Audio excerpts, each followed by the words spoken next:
Hello అండి. ఎలా ఉన్నారు అందరూ? నేనైతే చాలా బాగున్నాను. అమ్మ వాళ్ళ ఇంటికి వచ్చిన తర్వాత ఇది నా ఫస్ట్ వ్లాగ్ అనమాట. ఈ రేడియో చూసారా? ఇది నేను అమ్మ కోసం అమెజాన్లో ఆర్డర్ పెట్టాను. ఇది నాకు 1000 రూపీస్ లోపల పడిందనమాట. కాస్ట్ మర్చిపోయాను ఎంతనో. సో ఓల్డ్ మోడల్ రేడియోనే కావాలని చెప్పింది అనేసి నేను చాలా సెర్చ్ చేసి చూశాను. ఇది నచ్చిందనమాట అమ్మకి. అయితే వేరేది కూడా నచ్చింది, కాకపోతే అది చాలా కాస్ట్ ఎక్కువ ఉందనమాట. 3000, 5000, 10,000 అలా ఉంది. ఇది నచ్చిందని చెప్పిందని ఇంక ఇదైతే తీసేసుకున్నాను. ఇంకా రోజైతే కంపల్సరీ పెట్టుకుని వింటూ ఉంటుందన్నమాట 1974లో అమ్మ. మొదటిసారిగా పర్యావరణ నిర్మూలన నిర్వహణ స్పష్టంగా అందించాలని ఉంది. ఈ ప్రణాళిక ప్రకారం భూమి, గాలి, నీరు మరియు వన్యప్రాణుల ఉత్పాదకత సామర్థ్యాన్ని నిర్వహించడం ప్రతి తరం యొక్క బాధ్యత.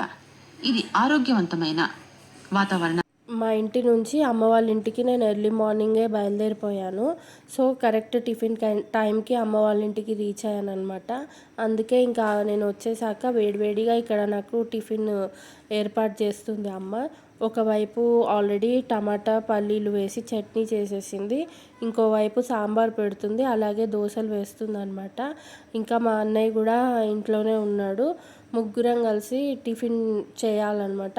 అయితే మార్నింగే బయలుదేరాను కదా, ఇంట్లో ఉన్నప్పుడు అసలు తెలియట్లేదు కానీ ఫుల్ మంచు పడుతుందండి. చాలా చల్లగా ఉంది. అదిగాక బస్సు కూడా అస్సలు ఖాళీ లేదనమాట, ఫుల్ రష్ ఉంది. 1 అవర్ అంతా కూడా నేను నిలబడే వచ్చాను. ఇంకా వచ్చిన తర్వాత వేడివేడిగా కాఫీ తాగాను ఫస్ట్. తర్వాత ఇంకా టిఫిన్ ఏర్పాటు చేసింది కాబట్టి ముగ్గురం కలిసి టిఫిన్ తిన్నామన్నమాట. ఇది మధ్యాహ్నం జరిగిన బీభత్సం మా ఇంట్లో. అసలైతే ఏమైందంటే అమ్మ ఆల్రెడీ అంట్లు తోమేసి ఇంకా వంట చేద్దాం కదా అని చెప్పి కుక్కర్ పెట్టి ఎందుకో హాల్లోకి వచ్చింది. కూరగాయలు తరుక్కుందామని చెప్పి వచ్చిందనమాట హాల్లోకి. అప్పుడు సడన్గా కుక్కర్ పేలిపోయిందండి. మొత్తం ఇల్లంతా బీభత్సంగా అన్నం అంతా పడిపోయి హాల్లో బెడ్రూమ్స్ దాకా కూడా అన్నం మెతుకులు అనేది పడ్డాయి అన్నమాట. ఇంకా నయము, కొంచెంలో ప్రమాదం తప్పింది. ఇంకా అమ్మ వచ్చి హాల్లో కూర్చుంది, కూరగాయలు కూడా తరుక్కుందామని చెప్పి నార్మల్గా కూర్చుంది. ఈలోపే ఇంకా ఇట్లా బీభత్సంగా కుక్కర్ ఇట్లా పేలడం జరిగిందనమాట. అందుకనే కుక్కర్స్ వాడేవాళ్ళు కొంచెం జాగ్రత్తగా చూసి వాడండి. ఇవాళ రేపు కుక్కర్లు అస్సలు బాగోట్లేదు. అందుకనే ముందు ఇదంతా కూడా మేము ఇంకా క్లీన్ చేసుకోవాలి. అప్పుడే ఇంకా ఇంట్లో పనంతా కూడా కంప్లీట్ అయిపోయింది. సరే ఇంకా ప్రశాంతంగా కూర్చుందామని మేము అనుకుంటున్నాము. ఈలోపు ఇల్లంతా కూడా ఇలా బీభత్సంగా తయారైంది. అదిగాక నార్మల్గా పోనీ వాటర్ పోసి కడిగితే పోతుందా అంటే అది కాదు, మొత్తం నేలకంతా మెతుకులు అతుక్కుపోయాయి. ఫ్రిడ్జ్ మీద, ఇంకా వాటర్ మిషన్ మీద, గట్టు మీద, అన్నిటి మీద కూడా ఇలా మెతుకులన్నీ పడిపోయాయి. వాటర్ పోసి ఉత్తిగా కడిగితే పోతుంది అన్నట్టు లేదు. వాటర్ పోసి కొంచెం నానిన తర్వాత ఇంకా కడగాల్సి వచ్చింది. అదిగాక అన్ని రూమ్స్లలో పడింది కాబట్టి మెల్లగా నేను అమ్మ కలిసి కాసేపు ఇట్లా ఒకళ్ళు తర్వాత ఒకళ్ళం ఇట్లా కడుగుతూ వచ్చామన్నమాట. అమ్మ వాటర్ కొడుతూ ఉంటే నేను వైపర్తో ఇట్లా మొత్తం క్లీన్ అనేది చేస్తున్నాను. ఒక్కసారి కడగడానికి అవ్వదు, ఒక 2-3 టైమ్స్ కడిగితే కానీ చాలా మటుకు మొత్తము క్లియర్ అయితే అవ్వలేదన్నమాట.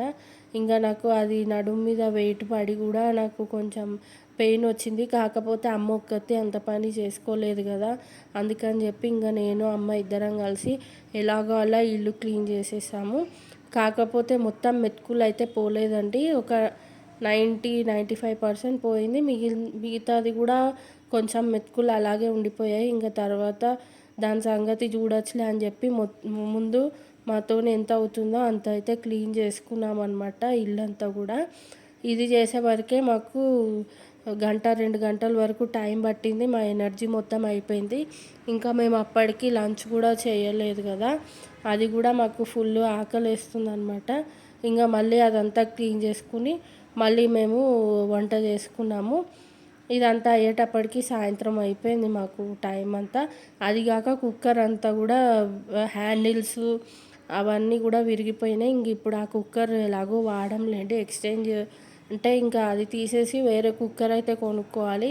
కానీ ఏ కుక్కర్ అయినా సరే వాడాలంటే కొంచెం భయంగానే ఉందన్నమాట. అలా అని చెప్పి విడిగా మాకు అలవాటు లేదు ముందర నుంచి అన్నం వేడిగా వండుకోవడము. కుక్కర్ అన్నమే మాకు బాగా అలవాటు అనమాట. చూడాలి ఇంకా బ్రాండెడ్గా ఏమైనా కుక్కర్ ఉంటుందేమో చూడాలి.